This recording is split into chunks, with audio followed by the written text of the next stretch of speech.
we asked if we could mess with the fans, and then one of the waitresses said no. The other said the fan is already on. So came out here and it's on. Probably for heat circulation. Yeah, I miss these fans. They were beautiful. I saw them a lot when I was in Taiwan, and I'm glad to see one of them again. As I said, it probably something like Dayton or Emerson, and probably probably a heat fan maybe if it's Emerson. But it doesn't have the Emerson nut in the middle, but I'm not sure still.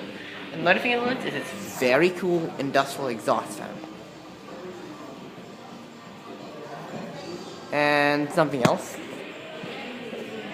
Did you notice?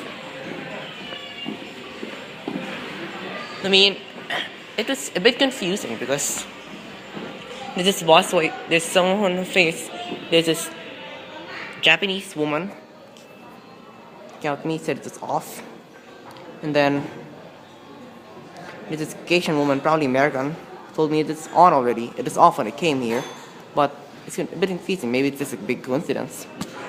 Maybe since they realized that I was messing with the control, they decided to turn it on for heater circulation. Perhaps that's what it is. Yeah. That's that one. Sorry if I covered the camera for too long. Now here. Sorry. This thing, sorry, I bothered. It seems I've bothered her a lot. This is other exhaust fan. There it is. And that's